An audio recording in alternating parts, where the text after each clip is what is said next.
Hello বন্ধুরা, good afternoon. তো আবার আমি চলে আসলাম একটা নতুন ব্লগ ভিডিও নিয়ে। তো পুরো ভিডিওটা দেখতে থাকো, কেউ স্কিপ করবে না। তো দেখো, ফ্রিজ থেকে আমি ভেন্ডি বার করে নিচ্ছিলাম ভাজা করার জন্য।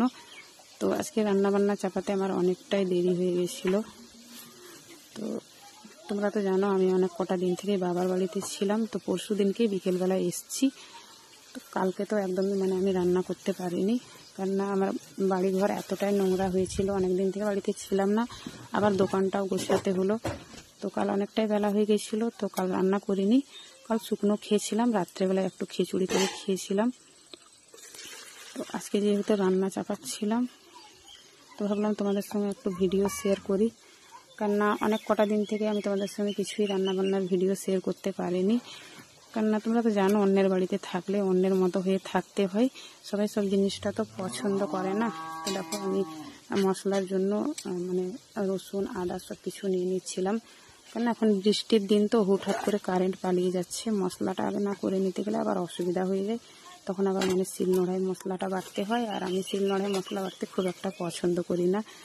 আর এদিকে দেখো, ভেন্ডিটা ধুয়ে রেখে দিচ্ছিলাম জল ঝরানোর জন্য। তো বন্ধুরা, আমার মনটাও খুব একটা ভালো নেই, কেননা কোথাও থেকে আসলে তো 2-4 দিন মন তো খারাপ লাগেই। তারপর নিজে নিজে সব ঠিক হয়ে যাবে।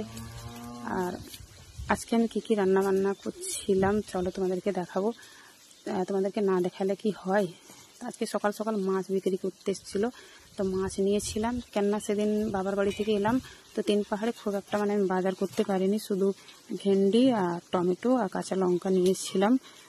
তো শুধু ভেন্ডি রান্না করতে গেলে আমার মেয়ে পছন্দ করে না, তো তার জন্য মাছ নিয়েছিলাম সকালবেলায়। চলো তোমাদেরকে দেখাবো। আর আমারও একটা অভ্যাস হয়ে গেছে তোমাদেরকে দেখানো, না দেখাতে গেলে আমার হবেই না। তো দেখো, এদিকে এই যে মশলাটা আমার ছাড়ানো হয়ে গেছিলো, তো কারেন্ট ছিল না, তো রেখে দিলাম পরে বাটার জন্য। আর এই যে দেখো, মাছ তো অনেকটাই মাছ নিয়েছিলাম, কারণ ছোট ছোট ছিল না, বড় সাইজেরই ছিল, তো নিতে হলো আমাকে। তো সবটা রান্না করব না। এই যে দেখো, কটা ভাজা হয়ে গেছিলো, কিছুটা রেখে দেবো, কালকে হয়ে যাবে। আর এই যে দেখো আম, তো আমার মেয়ে বলছে চাটনি খাবে, তো আমটার চাটনি করতে হবে। তো দেখো, চলো মাছটা ভাজতে দিয়ে দিই। আবার এই দেখো, মাছটা দিয়ে দিলাম ভাজার জন্য। কি বলবো বন্ধুরা, আমি তোমাদের সঙ্গে সব কিছু শেয়ার করি, তো আমার খুবই ভালো লাগে। আর আজ কয়টা দিন থেকে সত্যি শেয়ার করতে পারছিলাম না, আমার খুবই খারাপ লাগছিল। তো যাই হোক, আবার নিজের বাড়ি এসেছি, তো নিজের মতো হয়েই থাকবো। অবশ্যই তোমাদের সঙ্গে সব কিছু শেয়ার করবো। তো দেখো, এদিকে আমার ভাতটা ফুটে উঠেছিল, তো ঢাকনাটা খুলে দিচ্ছিলাম।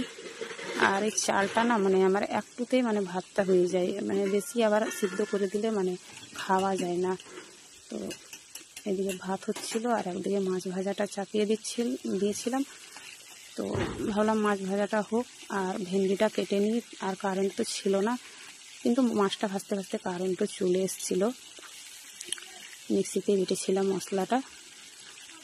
আর বন্ধুরা, তোমাদের বাড়িতে সবাই আজ কী রান্নাবান্না করেছো, তো অবশ্যই বলবে। তা আমি তোমাদেরকে পুরো রান্নার ভিডিওটা করতে পারিনি, শেয়ার করতে পারিনি, কেননা একটু আমার রান্না করতে দেরি হয়ে গেছিলো। তো রান্না করে তোমাদেরকে অবশ্যই দেখাবো। তো দেখো, এদিকে আমি মশলাটা সরিয়ে রাখলাম, আর মাছটা ভাজা হচ্ছিলো, তো বললাম ভেন্ডিটা কেটে নিই।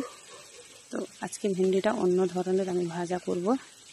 তো চলো তোমাদেরকে সব কিছু রান্না করে অবশ্যই দেখাবো পুরো ভিডিও। তো দেখো বন্ধুরা, আমার পুরো রান্না বান্না কমপ্লিট। দেখো, গরম গরম ভাত, আলু সিদ্ধ, ভেন্ডি ভাজা। তো আজকে আমি এরকম করে ভাজলাম ভেন্ডিটা। আমের চাটনি আর মাছের ঝাল। তো দেখো, কিছুটা মাছ রেখে দিয়েছি ভাজা, আর কিছুটা করলাম। তো কীরকম হয়েছে আমার মাছের ঝালটা অবশ্যই বলবে। আর আজকের আমার পুরো ভিডিওটা কেমন লাগলো সেটাও বলবে। আর ভালো লাগলে লাইক কমেন্ট শেয়ার করে পাশে থেকো। তো এখনকার মতো এই পর্যন্তই। সবাই ভালো থেকো, সুস্থ থেকো, টাটা।